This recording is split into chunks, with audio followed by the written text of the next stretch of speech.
Ini ujian. Maka diajarkan zikir oleh Allah untuk mengentaskan keluh kesahnya. Setelah keluh kesah hilang, maka semua kenikmatan didatangkan kepadanya.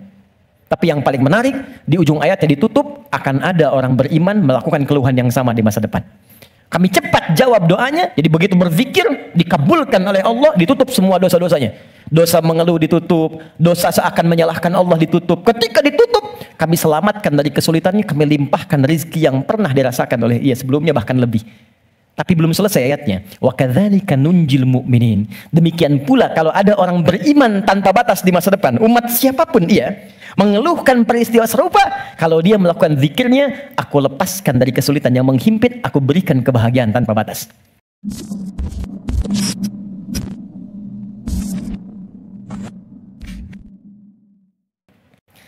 Yuk kita mulai. Kalau kita ingin lihat keterangan Allah ada di Al-Quran. Kalau keterangan Nabi ada di mana? Hadis. Oke. Kita buka hadis riwayat Muslim. Yang standar nomor hadis 573. Kalau beda nomor, yang penting lihat riwayatnya, mungkin cetakannya berbeda. Amalan pertama sesuai urutan Nabi, 1. Kita gunakan yang ini dulu. Allah. Kalimat thayyibah. Ingat, saya bukan bicara dalam kondisi khusus ya, saya bicara dalam kondisi standar. Jadi standarnya kalau setelah sholat, kalau mau zikir, ini urutan-urutannya. Kalau kondisinya berbeda, kita tinggal sesuaikan saja. Kalimat thayyibah, yuk kita bacakan hadisnya. Bima ma'na kana Nabi sallallahu alaihi wasallam, adalah Nabi sallallahu alaihi wasallam jika selesai dalam salatnya, maka beliau membaca astaghfirullah, astaghfirullah, astaghfirullah. Allahumma antas salam wa minkas salam tabarakta ya dzal jalali wal ikram. Adalah kebiasaan, karena kalau ketemu orang jadi kebiasaan. Ya, karena an-nabi sallallahu alaihi wasallam adalah kebiasaan Nabi sallallahu alaihi wasallam setelah selesai mengerjakan salat, maka beliau berzikir mengucapkan astaghfirullah, astaghfirullah, astaghfirullah. Allahumma antas salam minkas salam tabarakta ya dzal jalali wal ikram. Saya turunkan jadi 3 pembahasan di sini. 1 tentang istighfar. 2 bacaan istighfar.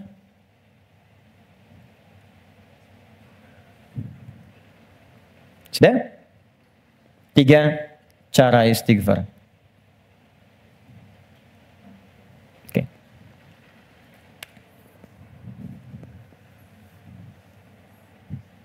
1. Sunnah pertama, selesai menunaikan salat itu istighfar.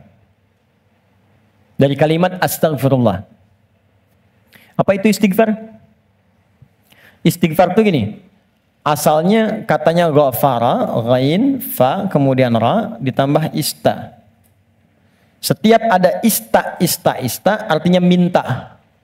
Ghafara itu mengampuni, ghufran ampunan, istighfar minta ampun. Minta ampun. Di dalam Al-Quran, kalimat ghafara dan turunannya disandingkan dengan dosa. Dosa. Ya, turunan dari ghafara, ghafir. Ya, Quran surah 40 ayat 3. Ghafiridz dzambi wa qabilit taubi. Dari ghafir ada ghaffar, ghaffar. Quran surat Nuh ayat ke-10, faqultu astaghfiru rabbakum innahu kana ghaffara. Dari situ ada ghafur. Pernah dengar kata ghafur? Innahu huwal ghafurur rahim. Ada ghafir, ada ghaffar, ada ghafur. Semuanya menunjuk pada nama Allah yang mengampuni orang berdosa dengan semua tingkatan yang berbeda-beda. Kalau dosanya relatif kecil, tapi maaf, sekecil-kecilnya dosa juga. Kalau dosanya relatif kecil, ghafir. Agak menengah, ghaffar.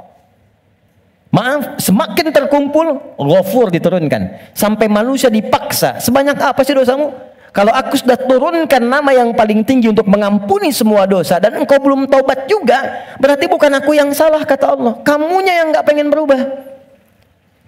Jadi teman-teman, mohon maaf ya, justru nama-nama ini menunjukkan kepada kita Allah membuka jalan, peluang pada setiap orang untuk berubah jadi baik. Nggak ada manusia yang sempurna. Fala tuzakku anfusakum, kata Allah, jangan merasa diri paling baik. Jangan merasa paling suci. Semua orang pasti pernah punya salah. Saya pun mungkin sekarang kelihatan bagusnya aja karena aibnya nggak dibuka. Kalau dibuka mungkin ada katakan nih, ternyata Ustadz ini buruk juga, Ustadz ini kotor juga. Jadi ini peluang dalam Al-Quran menawarkan, ayo berubah jadi baik. Semua orang pasti pernah punya masa lalu yang kelam. Tapi orang hebat itu yang bisa merubah yang kelam menjadi lebih baik di masa datang. Karena itu orang hebat disebutkan dalam Al-Quran, orang yang ketika dia merasa salah, dia berubah menjadi saleh. Karena itu dia ambil cara untuk tobat. Karena itulah Nabi memberikan isyarat, Allah sangat mencintai pelaku maksiat yang tulus bertobat dibandingkan orang soleh yang tidak pernah merasa salah. Catat itu. Di peluang jadi baik untuk semua. Di teman-teman pun kalau ada yang ingin taklim, jangan dilihat siapa dia. Oh dia ini, dia itu. Mungkin bergabung, barangkali dia lebih soleh dari orang yang pernah datang sebelumnya. Datang, rangkul, doakan. Insya Allah jadi baik. Nah, ini turunkan. Tapi yang paling menarik teman-teman sekalian, nah fungsi istighfar yang pertama, kita minta ampun, artinya ada dosa. Dosa apa yang terjadi pertama kali pada orang yang baru selesai sholat? Kata para ulama, jangan berpikir yang besar-besar dulu. Mungkin dosa besarnya yang pertama kali terjadi pasca sholat, dosa yang harus ditutup dengan istighfar itu, dosa kurang khusyuk dalam sholat. Waktu diminta sholat khusyuk kan? Kata Allah suruh khusyuk kan? Wasta'inu bisabri wassalah wa innaha lakabiratun illa 'alal khasyin. Ayo salat. Salat yang khusyuk. Hafidhu 'ala salawati wa salatil wusta wa qumu lillahi qanitin. Quran surah kedua ayat 238. Kata Allah kalau kamu salat yang khusyuk ya. Tapi berapa banyak dari sekian salat yang khusyuk? Bahkan baru takbir sudah kurang khusyuk. Allahu akbar, katanya Allah yang akbar. Katanya Allah yang besar. Tapi kok tiba-tiba pekerjaan jadi besar? Update status jadi besar. Ya, media sosial jadi besar, kendaraan jadi besar. Allahu Akbar ingat mobil, Allahu Akbar ingat IG, Allahu Akbar ingat Facebook. Berarti kan sudah keluar dari konten kekhusyuan, kan? Nah, kita bisa tutupi. Jadi yang kurang-kurang dalam salat itu, salah satunya diampuni oleh Allah kekurangan itu dengan istighfar. Jadi istighfar yang pertama kita lakukan bisa menutup kekurangan-kekurangan dalam salat yang kita kerjakan. Jadi kalau ada yang kurang khusyuk dalam salat, selesai itu dengan istighfar kita. Astagfirullah, astagfirullah, astagfirullah. Paham sampai sini? Oke, satu. Dua, bagaimana bacaannya?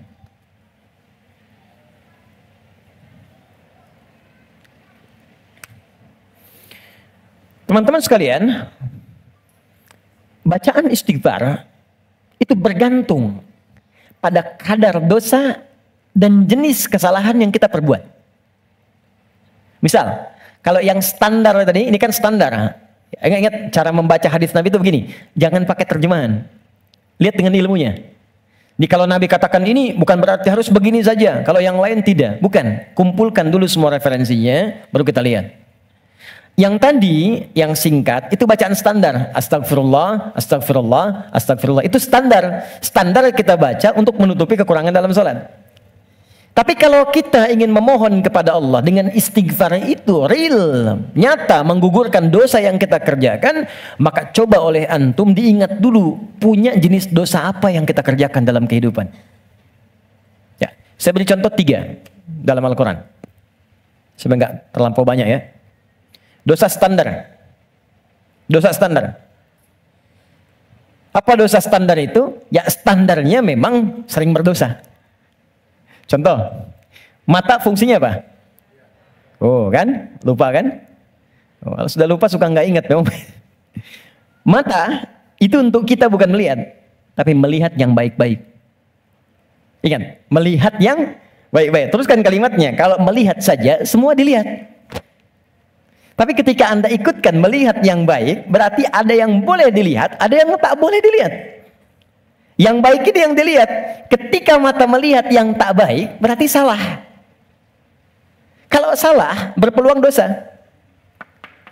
Gambar tak baik, nggak boleh dilihat. Tayangan tak baik, nggak boleh dilihat. Digi, maaf sekali kalau kurang menyenangkan kalimatnya, tapi karena saya sayang dengan Anda. Saya sayang, saya khawatir nggak bisa berjumpa di suatu saat nanti. Dan saya nggak tahu saya pun di mana. Tapi karena saya sayang pada Anda, saya sampaikan kalimat ini. Kalau dipandang saya nggak boleh, apalagi dilakukan. Maka jangan jadi pelakunya. Melihat aurat orang saja yang tampaknya, nampak, nggak boleh dilihat. Terus Anda jadi pelakunya. Jadi bintangnya gitu. Maka berapa banyak dosa Anda kumpulkan dari situ? Nah, jadi ketika mata saja, ini kan mata peluang melihat yang tak baiknya banyak. Ya Anda keluar dari sini, Videotron muncul. Jangankan keluar, buka handphone ada gambar, WhatsApp ada iklan. Anda lihat status, yang lihat status istri orang. Terus sebaliknya. Ya salah? Tidak. Tapi kalau syahwat datang, jadi keliru. Salah bicara. Coba tunjukkan pada saya, sampai jam sekarang saja teman-teman, jam 11 ini, berapa kali mata salah lihat? Telinga salah dengar, pikiran salah menangkap, lisan salah bicara, sampai ujung kaki. Maka untuk menutup itu, ada zikir standar yang kalau dibacakan, kita memohon kepada Allah, lisan yang salah tempat, mata yang salah tempat, telinga yang salah fungsi, bisa ditutup oleh Allah dosa-dosanya. Salah menempatkan sesuatu disebut dengan zalim namanya. Zalim itu keliru menempatkan sesuatu bukan pada tempatnya. Gelas untuk minum, gayung untuk mandi. Ada orang mandi pakai gelas, minum pakai gayung. Zalim. Mata melihat yang baik. Ketika dipakai melihat yang tak baik, zalim namanya. Maka ada zikir untuk menutup perbuatan zalim dan minta rahmat kepada Allah untuk mengampuni dosa-dosa yang tertuang dalam perbuatan zalim itu. Itu di Quran surah ke-7 ayat ke-23. Dan zikir itu sudah diajarkan oleh Nabi Adam sejak pertama turun dari surga ke bumi. Rabbana zalamna anfusana wa illam taghfir lana wa tarhamna lanakunanna minal khasirin. Quran surah ke-7 ayat 23. Oke. Kalau teman-teman pengen baca untuk menutup dosa-dosa itu, kita tahu nih banyak dosa misalnya. Atau mohon maaf saya tes dulu atau saya tes lagi. Barangkali ada yang merasa dosanya masih sedikit. Yang nggak punya dosa hari ini siapa? Boleh angkat tangan? Oke. Yang sedikit. Yang banyak. Kayak saking banyaknya kita sulit angkat kan? Karena merasa ada, karena standar.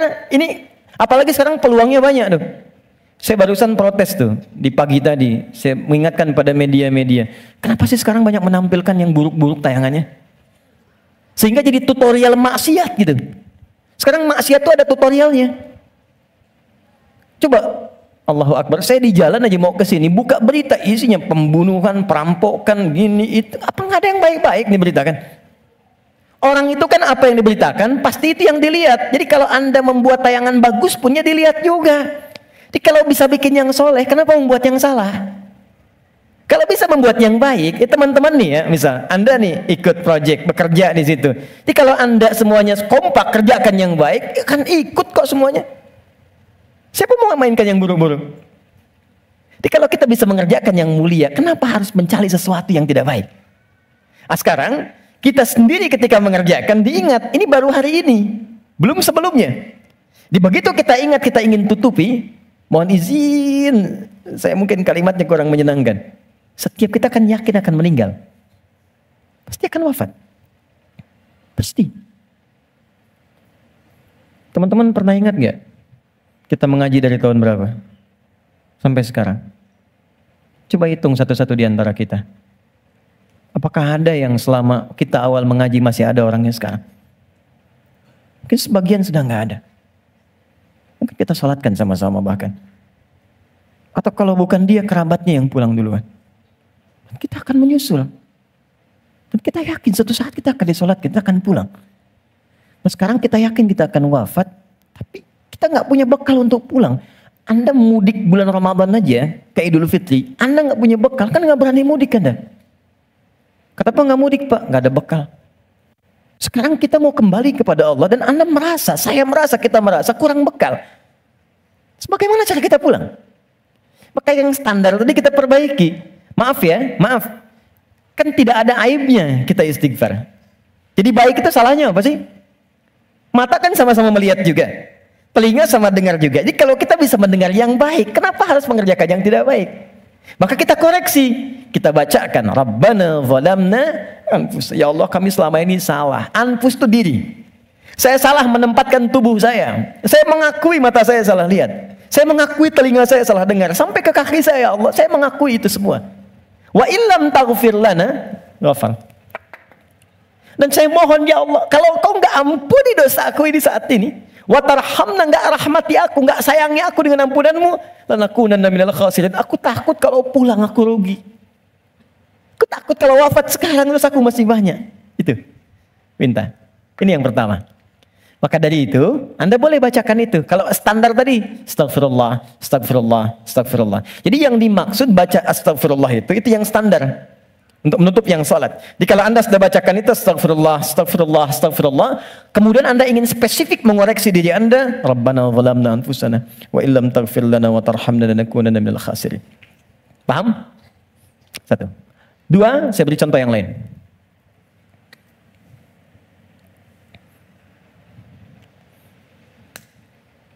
Ada zikir, istighfar, yang terkait dengan kurang sabarnya saat mendapati ujian. Sampai Anda berkata, ya Allah, kenapa mesti saya? Ya Allah, saya kan pengen hijrah, kenapa banyak masalah? Ya Allah, kenapa pekerjaan saya nggak pernah sukses? Ya Allah, kenapa rumah tangga saya jadi begini? Saya kan pengen berubah. Itu pernah terjadi di masa Nabi Yunus alaihissalam. Nabi Yunus Dzannun pernah diuji oleh Allah. Jadi Anda bayangkan, Nabi aja yang jelas surganya itu diuji. Masa kita yang belum jelas surganya nggak pengen ujian? Oke. Jadi teman-teman sekalian, kita kembalikan Quran surah ke-21. Ayat 87 sampai 88. Wa dhannuni idh dhahaba mughadiba wa dhanna an lan naqdira alaihi. Dan aku perkenalkan, kata Allah, aku buka kisah Dzannun, Yunus alaihissalam. Ya, aku tugaskan. Jadi Yunus punya tugas alaihissalam berdinas di bumi sebagai rasul. Tantangannya nggak mudah. Maaf ya, ada yang kemudian mencela, ada yang menghina, ada yang menghujat, sampai naik ke kapal, sampai dilempar ke laut, sampai ditelan ikan paus. Puncaknya. Sampai puncaknya. Saya mau tanya pada Anda, kalau ditelan ikan paus, kira-kira pengap atau tidak? Sudah pernah masuk? Gelap ya? Kita bayangkan, gelap, pengap, sulit kan? Tapi, yang ingin saya katakan begini. Nabi Yunus pada saat itu muncul sisi kemanusiaannya. Keluar kalimat begini, ya Allah, kapan kau tolong saya? Tuh. Idzaba mughadiba fa dhanna alla naqdir alaihi. Dia kira kami nggak akan tolong. Dia berkata, ya Allah, kapan tolong saya? Kemanusiaannya. Cuman karena beliau nabi dan rasul, punya sifat ma'sum, maka diturunkanlah bimbingan oleh Allah untuk menjaga beliau supaya terbebas dari kesalahan. Dijaga. Itu sifat ma'sum dari nabi dan rasul. Maka kami turunkan zikir kepadanya untuk mengatakan, kamu jangan mengeluh. Ini ujian. Maka diajarkan zikir oleh Allah untuk mengentaskan keluh kesahnya. Setelah keluh kesah hilang, maka semua kenikmatan didatangkan kepadanya. Tapi yang paling menarik, di ujung ayatnya ditutup, akan ada orang beriman melakukan keluhan yang sama di masa depan. Walaupun nggak masuk ke perut ikan paus. Makanya kalimat Allah ketika membebaskan Nabi Yunus dari perut ikan paus setelah berzikir itu, kalimatnya fastajabna lahu fanajjainahu minal ghamb. Kami cepat jawab doanya, jadi begitu berzikir dikabulkan oleh Allah, ditutup semua dosa-dosanya. Dosa mengeluh ditutup, dosa seakan menyalahkan Allah ditutup. Ketika ditutup, kami selamatkan dari kesulitannya, kami limpahkan rezeki yang pernah dirasakan oleh ia sebelumnya, bahkan lebih. Tapi belum selesai ayatnya. Wa kadzalika nunjil mu'minin. Demikian pula kalau ada orang beriman tanpa batas di masa depan, umat siapapun ia, mengeluhkan peristiwa serupa, kalau dia melakukan zikirnya, aku lepaskan dari kesulitan yang menghimpit, aku berikan kebahagiaan tanpa batas. Saya tanya pada Anda, pernah nggak ada yang mengeluhkan ujian Allah dalam pekerjaan misalnya? Di rumah tangga. Ya Allah, kenapa mesti saya? Ya Allah, why me? Kata Allah, why not? Ya Allah, kapan ini berakhir? Sebentar lagi. Ya Allah, ya Allah, ya Allah, kenapa saya? Ya Allah, saya kan pengen baik. Udah pengen hijrah, bagus, datang ke masjid, tampilan bagus, sendal paling bagus, pulang hilang sendal. aja gitu kan. Dan kita menuntut. Ya kata Allah tuh, kamu ini bagaimana? Nabi dulu aja diuji. Tapi Allah turunkan zikir untuk menghilangkan itu semua. Sebelum sampai pada zikirnya, teman-teman sekalian, Allah turunkan standar menghadapi ujian semacam ini. Ini pernah saya sampaikan sebelumnya. Jadi untuk menguatkan teman-teman dan saya serta kita semua, di standar ujian itu begini. Dan banyak kata Allah gagal melewati ujian itu bukan karena kurang pintar, tapi nggak belajar cara melewatinya. Saya bikin persamaan sebentar ya. Di situ aja, nggak apa, nggak. Saya tahu mana yang saya harus dihapus. Mana coba? Nah, saya tunjukin. Antum di situ dulu, lihat dulu. Ya, saya tunjukin ya. Bismillah. Karena antum yang orang pertama saya tes nanti. Insya Allah. Yang ini dulu. Ini tidak. Jazakallah khair. Kalau mau dipegang, boleh. Pegang dulu aja. Lihat sini. Saya bikin persamaan begini. Saya tanya dulu. Mau masuk surga? Masya Allah. Alhamdulillah. Surga. Punya persamaan. Mau dekat dengan Allah? Alhamdulillah. Masya Allah. Dekat dengan Allah. Baik. Mau dapat ujian? Kok jadi lemas? Mau punya masalah nggak? Enggak. Maaf ya, cuman sayang. Persamaannya tertulis demikian. Surga dekat dengan Allah. Ternyata kuncinya disebut dengan sabar. Kuncinya apa? Sabar.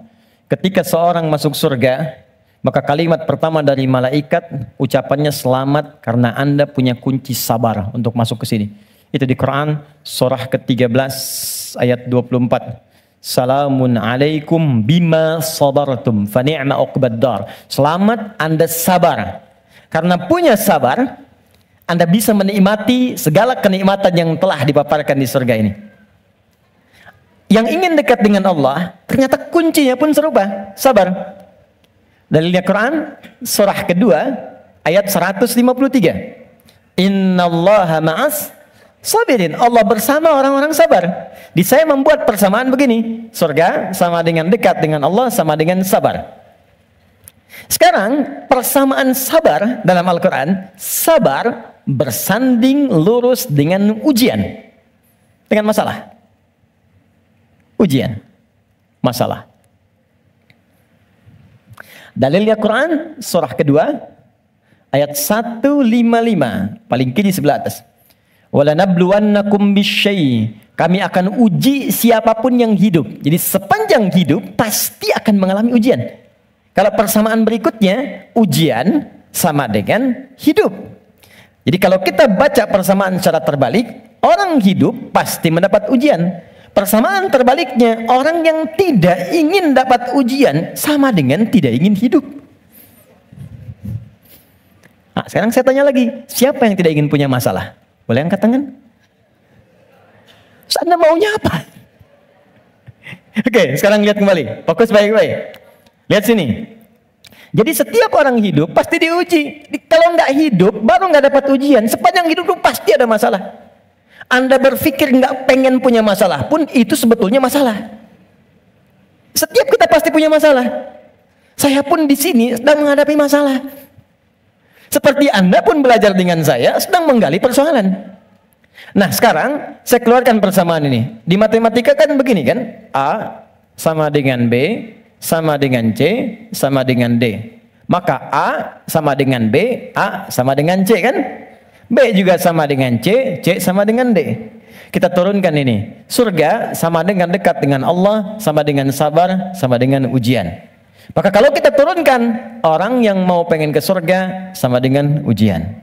Pengen dekat dengan Allah sama dengan ujian. Pengen sabar sama dengan ujian. Jadi kalau Anda ingin mendapatkan surga, pasti dapat ujian. Karena surga itu kunci untuk mendapatkan nikmat Allah. Dan untuk mendapat nikmat Allah, sabar.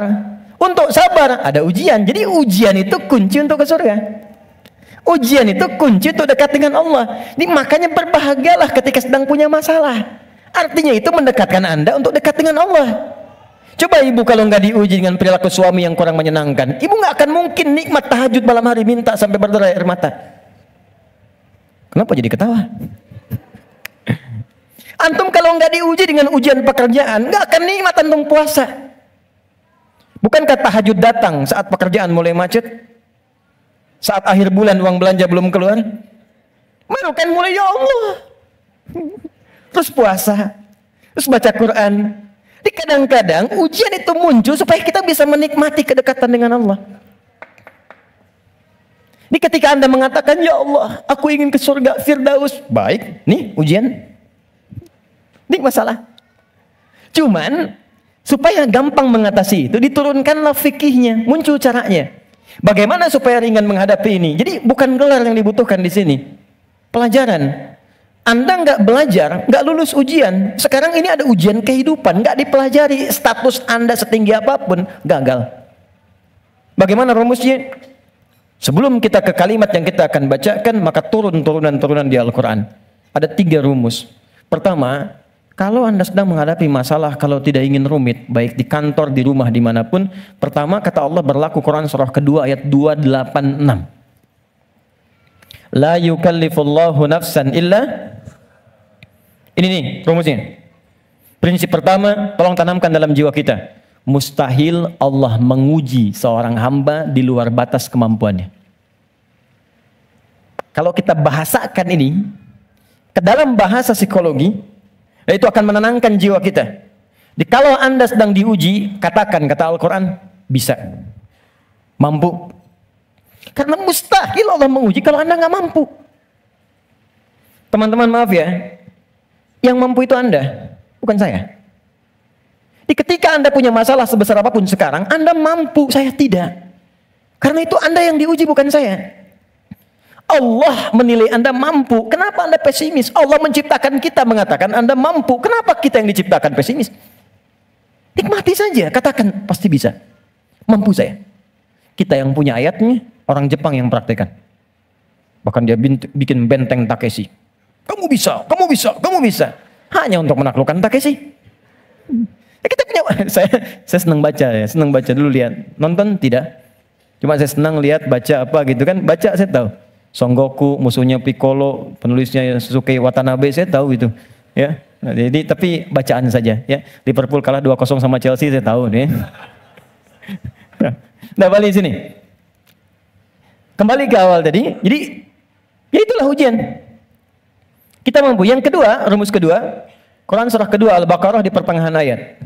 Ya, yuridullahu bikumul yusra wala yuridu bikumul usra. Paling gampang al-insyirah, inna ma'al usri.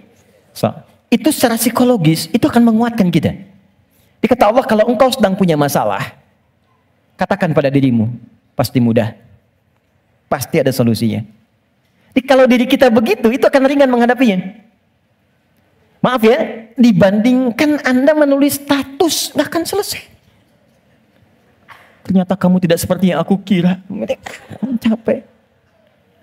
Udah aja, pasti selesai, pasti bisa. Nah sekarang persoalannya, cara kita mengatasinya, ikhtiarnya bagaimana sekarang?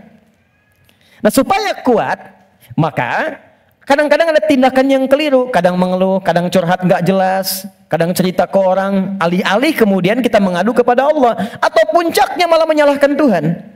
Maka diturunkanlah oleh Allah sebuah zikir lewat lisan Nabi Yunus alaihissalam yang kalau dibacakan, seketika Allah tenangkan keadaan jiwa, dibuang keluh kesah, dan langsung diberikan jalan terbaik untuk mendapatkan nikmat yang diharapkan. Apa bentuk zikirnya? Quran surah ke-21 ayat 77-nya. Wa nada fil zulumati alla ilaha illa anta subhanaka inni kuntu minadh. Itu zikirnya. La ilaha illa anta subhanaka inni kuntu minadh zalimin. La ilaha illa anta subhanaka inni kuntu minadh zalimin. Ini umum. Bisa di jabatan mungkin kurang menyenangkan, bisa di harta benda, bisa di persoalan. Nabi Yunus kan dia menjabat sebagai rasul, cuman dikerjai oleh orang, dilempar ke perut ikan paus sampai keluar. Bahasa Qurannya, wa kadzalika nunjil mu'minin. Kalau ada orang beriman berzikir seperti sama yang dikerjakan oleh Yunus, kami selamatkan ia seperti kami selamatkan Yunus alaihissalam. Boleh dikerjakan pasca salat. Langsung perintahnya di Al-Quran. Jadi kalau secara pribadi bacakan Rabbana zalamna anfusana, zikir terkait tadi bacakan ini. Bonusnya ada juga kan penyakit yang suka memvonis diri. Ya Allah, aku kok malah sakit begini? Kenapa mesti aku yang sering tahajud, sering puasa? Kenapa begini? Lakukan zikir Nabi Ayub alaihissalam. Bukan hanya diberikan ketenangan pada jiwa, bahkan diberikan kesembuhan. Diberikan kesembuhan. Saya berani mengatakan ini karena saya coba praktekkan di kalangan teman-teman spesifik. Dan hasilnya 100%. 100%. Ini ada saudara kita yang sedang ikut karantina dari Goa. Cukup jauh, Makassar ke sana. 30 orang. Rata-rata di atas 50 tahun. 53, 57, sekian. Sekaligus pendidikan imam. Sekarang di Sukabumi. Ada di antara mereka yang matanya satu nggak ngelihat. Satu. Coba saya sampaikan pesan Al-Quran ini, saya datang, saya kunjungi ke sana, saya sampaikan. Begini cara menghafal, Anda bacakan doa ini sebelum menghafal ini, setelah menghafal ini. Kalau ada hajat khusus, cari di Al-Quran. Saya tunjukkan beberapanya. Anda tahu apa yang terjadi? 2-3 hari ke belakang saya dapat berita, ternyata yang nggak melihat ini, hari pertama, kedua, ke-13, ke-14, ke-15, tiba-tiba remang-remang melihatannya. Begitu masuk hari selanjutnya, dia buka kamar mandi masih pakai handuk, langsung ada cahaya. Ini nyata. Kelihatan semua benda yang di situ. Bisa melihat kembali. Dia keluar seketika, dia langsung sujud. Bersyukur kepada Allah Subhanahu wa Ta'ala. Ini kisah nyata, saya tidak mengarang. Nanti mungkin sebentar lagi ke depan akan kita sampaikan untuk share kepada yang lain. Ada kemuliaan. Jadi kalau makhluk mengatakan mustahil, itu tanda dari Khalik, tinggalkan makhluk, minta pada Allah. Nah, ada zikir Nabi Ayub alaihissalam untuk menghilangkan keluh kesah ketika sakit. Itu di Quran surah ke-21 ayat 83 sampai 84. 84 jawabannya. Wa ayyuba idh nada rabbahu, zikirnya anni massaniya dhurru wa anta arhamur rahimin. Allahumma anni massaniya dhurru wa anta arhamur rahimin. Ya Allah, penyakit ini sudah mengganggu saya, melukai saya, sedangkan Engkau yang paling sayang kepada saya. Kalau yang paling sayang saja tidak menyembuhkan saya, kepada siapa lagi saya mesti meminta? Oke, jadi itu ya. Itu zikir pasca salat. Kalau ingin standar, silakan. Astagfirullah, astagfirullah, astagfirullah. Allahumma antas salam, minkas salam, tabarak ta'ala jalali wal ikram. Kalau ada kebutuhan tertentu, silakan pilih. Ya, sesuai dengan standarnya. Kalau tobat umum dengan ini ingin dipanjangkan, silakan. Astagfirullahalazim alladzi la ilaha illa huwal hayyul qayyum wa atubu ilaih. Boleh. Nah, cuma cara bacanya seperti apa? Karena banyak orang baca itu pun tidak mendapatkan hasil yang diinginkan. Maka terakhir, cara berzikir seperti yang digambarkan dalam Al-Quran dan hadis-hadis Nabi Sallallahu Alaihi Wasallam. Oke, ini bagian terakhir. Setelah itu kita jeda sebentar, kita diskusi kalau ada yang mau ditanyakan. Kemudian nanti kita urutkan selanjutnya kemana amalan-amalan berikutnya. Terakhir, teman-teman masih ingat apa itu zikir? Amalan yang menjadikan kita ingat kepada Allah. Sekarang gini, poinnya ingat Allah. Nah, jadi istighfar bagian dari zikir. Jadi saat istighfar pun fungsi zikirnya pakai. Istighfar dengan ingat Allah. Ini bukan cuma diucapkan di lisan. Astagfirullah, astagfirullah. Jangankan antum, beo pun bisa. Ajarin beo antum di rumah. Astagfirullah, astagfirullah, astagfirullah, astagfirullah, astagfirullah, astagfirullah. Bisa. Anak antum ajarin. Astagfirullah, astagfirullah, astagfirullah. Jangankan habis sholat, ada anak mau disuntik istighfar. Astagfirullahaladzim ya Allah, astagfirullahaladzim ya Allah. Ampuni aku ya Allah. Buka YouTube, ada. Ya. Jadi anak-anak tuh unik pokoknya. Apa yang diajarin, itu yang dia tangkap. Diajarin tayo, dia sebut tayo. Oh tayo, oh tayo. Nih. Rambo, Karpoli, Embers, macam-macam. Ya. Jadi luar biasa. Kembali ke sini. Nah, jadi kalau kita ingin bacakan ini, maka fungsi zikirnya pakai ingat Allah. Nah, kalau kita ingin gunakan istighfar dengan mengingat Allah, bagaimana cara Allah meminta kita membaca istighfar itu? Itu yang kita keluarkan. Di Quran surah keempat An-Nisa ayat 17 sampai 18. Quran surah 4 ayat 17 sampai 18. Ini caranya. Kalau ini nggak dipakai, jangan harap mendapatkan apa yang tadi diinginkan. Innamat taubatu 'ala Allahi lilladzina ya'maluna su'an bijahalatin thumma yatubuna min qarib. Sungguh taubat yang hanya diterima oleh Allah itu. Jadi di sini ternyata berzikir dengan istighfar disandingkan dengan kalimat taubat. Tadi masih ingat nggak? Istighfar itu kan meminta apa? Ampunan. Kalau minta ampun lawannya berarti punya apa? Salah, punya dosa kan? Baik. Dosa itu perbuatan baik atau buruk? Buruk. Buruk itu bahasa Arabnya su. Su itu buruk. Ya. Innamat taubatu 'ala Allah lilladzina ya'maluna su'an. Sungguh ada orang pernah berbuat dosa, su, perbuatan buruk. Kita ingin itu dihilangkan. Maka cara menghilangkan perbuatan dosa, su tadi, dengan berzikir. Ternyata zikirnya oleh Al-Quran disebut taubat namanya. Ini. Istighfar itu taubat.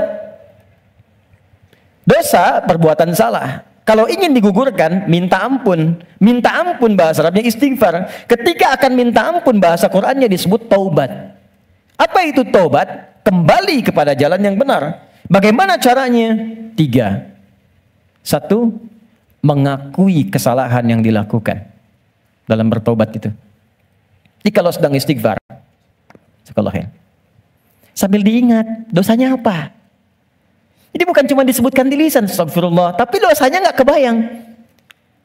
Catat dulu, inventarisir dulu. Misal, Anda ingin istighfarnya dosa mata, ingat apa yang salah dengan mata. Pernah menatap tajam pada pasangan Anda? Pernah menatap tajam pada anak-anak Anda walaupun mereka tanpa salah? Kalau ada anak di bawah balik berbuat salah, jangan langsung dimarahi. Mungkin perilaku bapak ibunya yang salah. Kalau anak Anda sulit ke masjid, jangan dibentak. Mungkin dia melihat bapaknya yang dulu nggak pernah ke masjid. Anak itu cuma mengoleksi apa yang dia lihat, apa yang dia dengar. Jadi kalau dia berbuat keliru, jangan disalahkan dulu. Istighfar dulu. Saya salah ya Allah. Catat dulu. Jadi ketika Anda ingin Rabbana zalamna anfusana, anfus diri kita, anfus. Dari ujung kepala sampai ujung kaki. Apa yang salah di mata? Apa yang salah di lisan? Ingat ibu Anda, ayah Anda. Mungkin pekerjaan yang sulit itu bukan karena Anda kurang hebat, belum selesai dengan orang tua. Ada yang salah. Anda kebayang nggak? Anak muslim, ibu belum muslim, bapak masih non muslim, masih diminta oleh Quran berbuat baik pada orang tuanya. Jadi kalaupun ada anak masuk Islam, bapak ibunya belum, itu masih diminta oleh Allah dalam urusan dunia, sayangi mereka. Dapat pekerjaan, dapat gaji, bagi mereka. Kirim makanan, kirim hadiah, sakit, beri, carikan rumah sakit terbaik.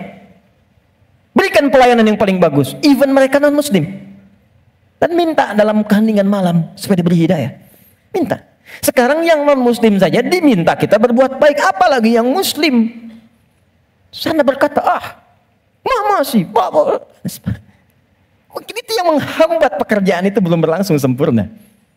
Dengan pasangan hidup, suami ke istri, istri ke suami, ke anak, ke tetangga, itu aja dulu. Jadi begitu Anda datang istighfar, astagfirullah, ingat-ingat dosanya apa. Ingat-ingat. Itu poinnya. Jadi satu itu dulu, ditaubat mengakui kesalahan. Yang kedua menyesal. Nyesal. Kenapa saya mesti melakukan itu? Biasanya gini, biasanya kalau kita sedang nggak stabil terus marah, hati kita tuh berkata, padahal tadi nggak harus marah gitu. Kenapa saya harus seperti itu? Itu lawamah namanya. Kenapa saya harus bentak anak saya? Kenapa saya harus bentak istri saya? Kenapa harus bersikap begitu pada pasangan saya, pada suami saya? Setelah itu Anda akan merasa salah. Ya Allah, salah saya. Astagfirullah, astagfirullah, astagfirullah. Nah, bacaan istighfar disertai zikir dengan kalimat taubat ini, itu yang akan menggunjam kepada jiwa.